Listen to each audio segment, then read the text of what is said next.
Hello, everyone, and welcome to Elevate Your Business. Before we start with our guest today, I want to provide a shout out to Zoe Hendricks of Canvas House Studio. Zoe, I'm absolutely thrilled with the new Achieve Growth and Prosperity logo and brand design you created for me. Your work perfectly captures the essence of my vision. Thank you so much for your creativity and dedication. I truly appreciate your talent and the fantastic results you've delivered. Today, we're joined by a remarkable guest, Nate Welch, Director of Investor Relations at Mailbox Money Real Estate and Private Equity. Nate's story is a testament to the power of versatility and seizing opportunities. From his roots in entertainment to his degree in entrepreneurial studies, Nate has carved a unique path in the multifamily real estate industry. His company's focus on community enhancing projects not only brings pride to residents, but also offers passive income opportunities for investors. Nate's journey from an undrafted golfer to a successful business leader is a compelling narrative of perseverance and authenticity. His experiences offer valuable insights for anyone looking to make their mark in the business world. So without further ado, let's dive into our conversation with the multifaceted entrepreneur, Nate Welch. Nate, it's great to see you again. How are you doing, my friend? Hey, it's so good to see you, Ed. I really appreciate that. Such a good intro. I might have to just set that recording and just play that when I want to introduce myself to somebody. You were so kind. You were so kind. So thank you, my friend. You are very, very welcome. To start with, could you share a little bit more about yourself and your business with our audience? Yeah, absolutely. Again, I appreciate that. As you mentioned, my background's pretty eclectic. I'll set where I am right now, and then a little bit of that background, and then we can certainly talk about what I do now and anything in the background that you want to chat about. But I'm with Mailbox Money Real Estate Development. We do multifamily developments. What is really, really exciting about what we've been able to do right now is we really have honed in on that workforce housing capacity that really is needed in so many communities, as we all know, with communities, whether they are large cities all the way down to rural communities, which, makes up the majority of our country. You have a very, very big need in affordable housing. Now, that word affordable comes with a semantic that often is a little bit of a changing target because the affordable workforce housing that we're working on is modern workforce housing. Our projects are, we're blessed enough to really have dialed them in where we aren't looking for subsidies on those. These are very, very good rates for our tenants. And what really is special about the places that we build are these are tenant centric. We design them with our tenant in mind. We design them for a wellness design so that in an individual who is living in an apartment working on their professional career, whether they have family, whether they are newly married, whether they're single and moving to a new community, they have a beautiful space that has quality interior, that has a lot of natural light. In fact, you're seeing, I'm working from home today, which is always nice. I'm a big fan of natural light. We all are. We want that natural light to come in. And so when we design our spaces, we love that natural light. So we do floor to ceiling windows, nice material you can touch, whether it be the faucet, the doorknob, the countertop, all that kind of stuff. And when you think about it, that's really tenant centric. We want our tenants to be happy. We want them to be healthy because we want to be able to build a good quality space, and we are in that syndication market. We want our investors to have a good investment. And so we have been able to really find that way where we can really kind of mold and dial in something that is needed in those markets and is a win-win for everyone across the board. Outstanding. Absolutely love it. I came up from my college years. I often joke, the undrafted golfer.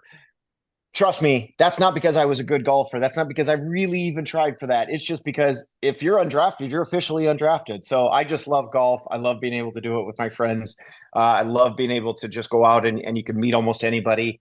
I've had some, pretty amazing relationships in my life that often have either blossomed from that course or, have accelerated into the time when you just say, okay, I'd like to spend time with you on that. So that's always kind of my joke about being an undrafted golfer. The uniqueness of me is I actually went to college at the University of Nebraska. Go Huskers, gotta love them. As on a scholarship to be their mascot. So I had a pretty eclectic, unique background where I was able to go to college. I studied. I became a broadcaster, so I was in media. Then I went off and worked in the minor league sports. I became a general manager for a professional baseball team and owned my own business, did a consulting business, and then ultimately got to the point where I was running a Chamber of Commerce, Office of Economic Development, Office of Tourism in the community of Vermillion, South Dakota, and really, really loved that mesh of that community engagement, that economic development, that responsibility that you have in helping to enhance the community through, appropriate business elements.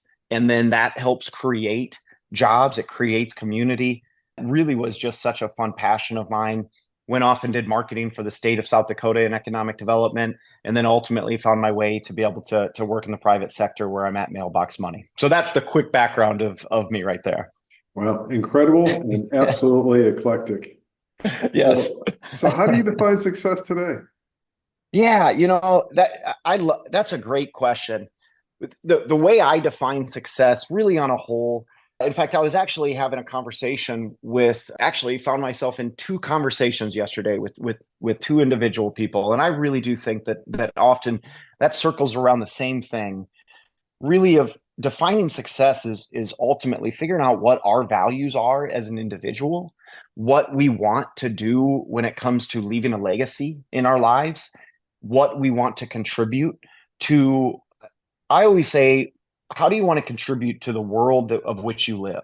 Now, that world that you live might be within the parameters of your home. It might be the parameters of your friendship circle, might be your community, might be the nation, might be the world, whatever it might be. But how do you want to contribute to that? So to me, success is being able to first understand what your priorities, what your values are, and how and what are you doing in that day to take another step closer to that. A quick thing I'll share is I was actually chatting with a dear friend of mine, fantastic business owner, just yesterday. And he had talked to me about how he really was driven for success. I mean, he has achieved so many different things. And he said, Nate, though I sometimes struggled when I'd get to that success. Every goal I set, I'd meet it, right? I mean, that's a wonderful individual. And I think many of us and those that are watching your podcast, they identify with that. What I think we sometimes do, though, is that goal that we're trying to set is basically allowing us to be satisfied when we get to it. The question is are we content as we move up to it? And that ability in us being able to be content with what we have while still wanting to grow and still wanting to get to that major success point of what we have, I have found that most of the time when we can identify where that content part is, where we basically land the end of the day, when we lay our head down on the pillow, when we're content with that, I feel like that's when we feel successful. It's actually not at that highest point when we've achieved that biggest thing. In fact, I'm sure you've had those moments. We've all had those moments where we set this huge goal and we get to that goal. And that night that we get home, wherever we're going to lay our head on the bed, we're laying our head the exact same way that we've laid our head down the days that we were going along. And so to me, achieving success is recognizing where we want to go to be satisfied, but are we content in what we did along the way? So for me, I'm blessed enough to be a father. The moment my first daughter was born, and every kid after that, we have three kids. For me, my purpose is them and all of the responsibilities I've got on that. And so for me, being content as I go along, no matter the goals I'm setting, am I content on that day? And to me, that's success. That's for me on the personal side. For Mailbox Money, really what we look at when we try to figure out what is success is a little bit of that. We're blessed to have a little bit of that same mentality.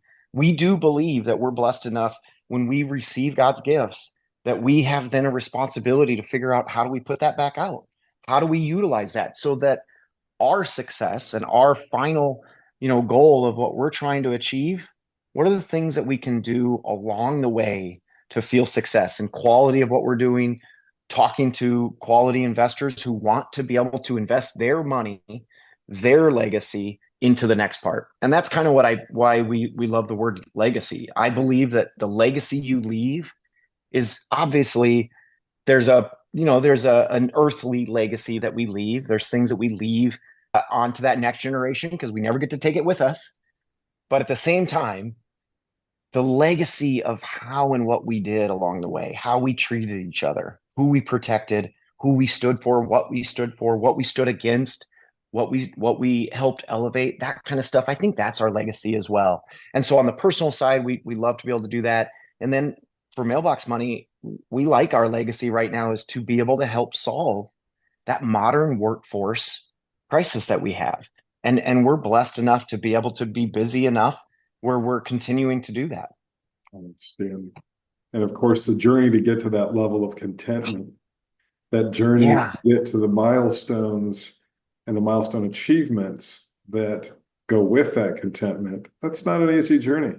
Oh, you're right, Ed. I mean, and obviously we're chatting on this, and you and I have been able to have conversations offline, and I think that's why we just connected so well. I mean, I think we both recognize that one, those days that we lay our heads on those pillows are not always great days, right? I mean, we've got to sometimes work hard on figuring out how were we successful today?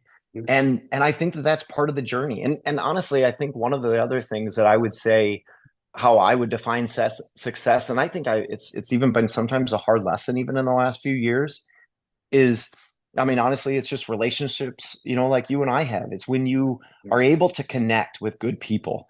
Do you have good people around you so that either A, when the bad days are there, do you have that support system? And B, I mean, quite honestly, we all know if no matter how successful we are, no matter how even content we are, if we don't have someone to share that kind of joy that we have, and for us to be able to hear the joy in somebody else when they achieve things, that's a pretty lonely gig, right? I mean, so you want to be able. I think that that's the other thing about success is it doesn't matter the quantity of people that you have in your circle; it's the quality. And again, I that's what I love about what we do with Mailbox Money is we look for that quality of an individual, someone who is blessed, where they want to be able to trust us with their investment, but they also have a quality where they say, we know what this is going for. We want this to be able to contribute to that community, to those tenants, to the fellow investors, to the workers who are grinding every day to build this stuff from bottom up. And there's profit is not a bad word. Profit is not a bad word when we're able to take our investments and allow us to be able to trust somebody else with those dollars so that our investors can then go and build on that personal legacy. They can build on that personal time. They can build in that relationship time. That's what we see us doing those dollars for as well. Yeah, something that you said there, I'm going to kind of emphasize a couple of different points. Your support system is incredibly important. Mm-hmm. There's an inner circle to that support system that are those closest to you that help you get through the challenging times because they're going to happen, whether Yeah. economic or weather or family crisis or whatever they're going to happen.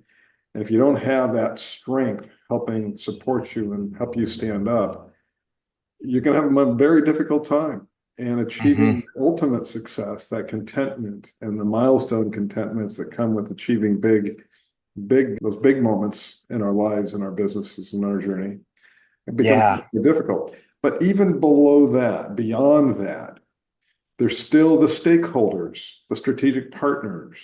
Mm-hmm. So we've got that inner circle, we've got that support structure right beyond that. But then we've got all these network colleagues, all these people that we reach out to because maybe they help us support elements of our business. Maybe they're helping us achieve our goals within our business and or our lives.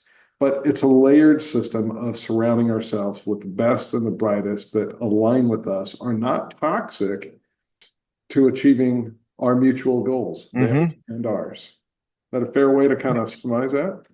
No, I love how you just said that. I mean, I think that that's so true. Honestly, it reminds me of, and I'm afraid I'm going to get the author wrong. I believe it was C.S. Lewis, but I really could be wrong. He had said something to the effect of we look to identify the differences we have in one another so that we can understand how to focus on the similarities we have, right? Like it's okay to find the differences in one another. In fact, we celebrate that a lot of times, right?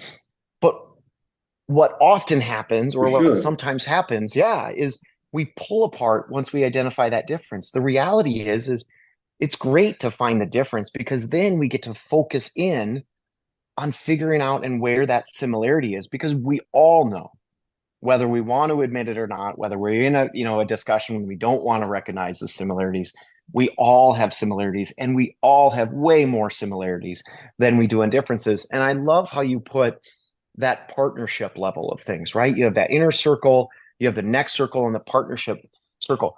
You may not agree with all of the things. You may not even agree on those that legacy of aspect, but you often have so many similar things that really come down to very very similar goals that are within our world. As we said, we want to take care of the world that is of what we define it to be. And so recognizing those similarities with that, you ultimately find that in a development project, and as you've seen so many times in your career, you have such a funnel of those that are affected that there is a responsibility in that work to continually work with that next layer and identify what are the similarities that we've got in this. How can we work together?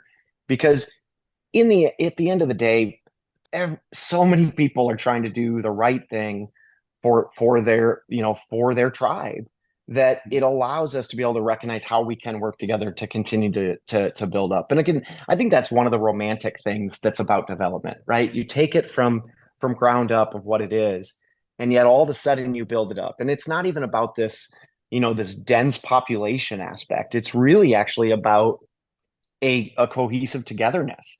And these development projects really are that, right? You have individuals who are blessed enough, have worked to a point, or maybe have received gifts where they now want to be able to assure that their dollars and their treasures are utilized in an appropriate way, in a productive way, in a prudent way.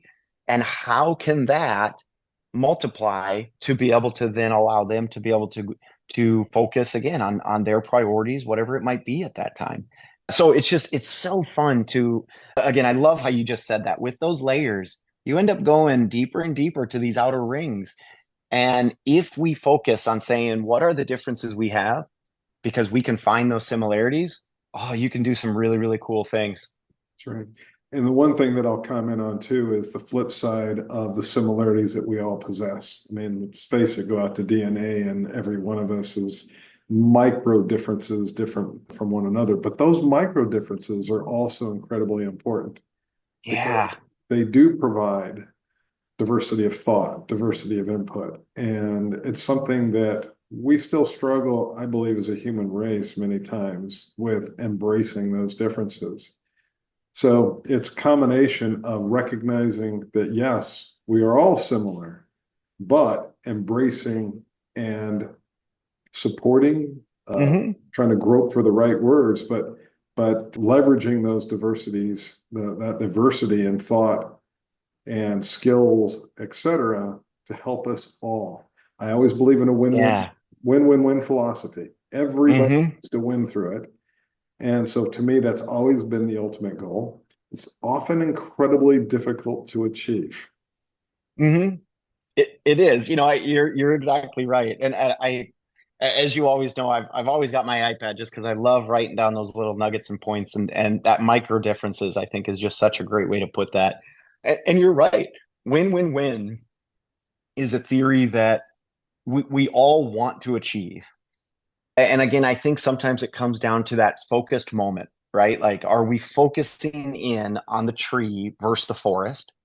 Are we focusing in on the forest when maybe we should identify what that tree is, whether the tree is, in that theoretical analytical sense? Is it a tree that we got to chop down and just not worry about? Is it a tree we got to go around? Or is it a tree we just got to face and figure out, okay, let's talk through this, right? Like, and I think that the focus that we have in those moments really help us to achieve the ultimate win-win-win.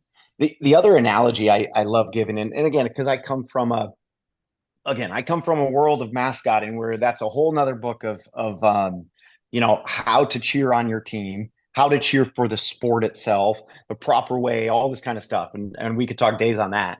But really what that comes to is it fast forwards up to even my chamber days when the Chamber of Commerce is an organization in any community that ultimately is there to bring all of those who are competing against each other to unite to go towards a common goal of them being able to successfully grow so that tomorrow is just a little bit better for them. And that time frame of tomorrow is often a different definition. But the thing is if you think about that, how difficult of a thing. So again, anyone watching this, if you got chamber directors out there, if you got a chamber, you're part of a chamber one, I'm an advocate for that for many reasons. One, either cut them some slack or help them understand your business so that they can help support you on that. But really what that is you're taking people who own a business, have either started it, have bought it, they've invested into it. Time, talents, treasures, blood, sweat, tears, all of that stuff. And they are there to compete for the additional dollars of those around, right? Which is competition. Won't get too much into my preachy, but I love the word competition because the Latin definition of that, competere, is to achieve. And then the last part of it, the competition part of it, is together. So word competition is to achieve together. And I often refer to that one just as simple as watch the NFL. If the NFL only has one team, I'm a Minnesota Vikings fan, so I basically guarantee to everybody we'll never win a Super Bowl, so we'll never beat you in the end. Because you always got that, there's a lot of questions in the world. Those Vikings will be there for you in the end, just to end that hope. No, I love you, Vikings. But the NFL is one of the most powerful, dominating things out there. But the NFL would be nothing if it had only 2 or 3 good teams, right? The competition of it. And so, yeah, I love that aspect of. I want to interject a point here. American Ninja Warrior. I love that. I love that show. And that's another reason why. I think I know where you're going, but let me hear it. Yeah. But your definition of competition just sparked that thought. Yes. Because it doesn't matter who's up there. They are rooting for each other. The audience is rooting for them and get as far as they possibly can. And even if we've got our individual favorites, it really doesn't matter. It's get to those buzzers, get through that. Yeah. Get through that next obstacle. And they help each other through that. I love that. Oh, Ed, you're spot on because you're exactly right. Because one, again, I've always thought on that theory of it. And my kids and we love watching that because again, got to toss out to Nebraska. Jessie Graff, one of the best women ninja warriors. That she's a Husker, former track pole vaulter, I believe, if I remember. I mean, amazing gal, right? But you're exactly right. And this is actually what I love, why I always joke about the undrafted golfer. Why I love golf is if you and I go out and play, I'm not going to hide the fact that I would feel good if I win in that round. But I want to beat you when you shoot 70 because that means I shoot 69. That means I shoot 68. I do not want you to shoot 80 and then have me set a goal of wanting to beat you just so that I can shoot 79, right? Like you want the best for them. And I always say this too. Someone who says, "Oh, sorry, I'm really competitive." And honestly, they're maybe, if that analogy is there, they're hoping you miss the putt. They're hoping you shoot 85 because I'm so competitive. I want to win. But really, and they're hoping it's an 84. I often kind of sometimes say that's really not that true sense of that competition. You're just trying to cover that you're really just not very nice, right? Like a true competitor wants to win, but wants their person they're going against to do the best they ever can. They want to beat them on that best day. And that I think I think that's that sense of we then circle back to that when you are truly looking for the win-win-win, your definition of win is actually supporting that they have a definition of win and they've achieved it. So last question, final takeaway for our audience. If there was Oh, one thing that you could offer them to say, you really must consider this as part of your life and business success, what would that be? boy, that's a really, really great question. Well, that's gosh, I love that question. You really hit me with a good one there. If there's one thing to leave with the audience, one, it's thanks for taking the time to listen to our conversation. I feel like this is more personal. I just get more out of it than I even feel like I'm giving to it. So I'm grateful for that. But here's what I would often offer to anyone out there. This comes from Shakespeare, but it also dates all the way back to it's relative to the Bible through certain verses. But this above all, to thy own self, stay true. Understand who you are. And when you understand who you are and what your values are, those of which who you come in contact with, you will help them become better by contributing to them. But this above all, to thy own self, stay true. I think that is one of the best advice I've ever gotten, and honestly have said that one for years, and I think that that's one of the best ones out there. So but I gotta give I also want to tell you, Ed, again, from the first time you and I chatted, I think that's one of the reasons why I just really enjoyed chatting with you. And when you were kind enough to invite me to come have this conversation, that's why I wanted to be available right away, because I think you're one of those where you're true, and I'm grateful to know you. So I appreciate that. I appreciate that so very much, Nate. And I want to thank you for sharing your invaluable insights. Now we turn to our viewers with a crucial question. How can you apply the principles that we've discussed today to overcome your biggest business and life challenges? We encourage you to share your thoughts and experiences in the comments below. Your insights could spark inspiration for fellow entrepreneurs and business leaders. If you found value in today's discussion, please support our channel by liking, subscribing, and sharing this episode with your network. And join the broader conversation by using the hashtags business agility, innovation strategy, and adaptive leadership. Remember, in today's fast-paced business environment, staying agile and innovative is key to success. Until our next episode, keep pushing boundaries and embracing change in your entrepreneurial journey. Take care and have a wonderful day, everyone.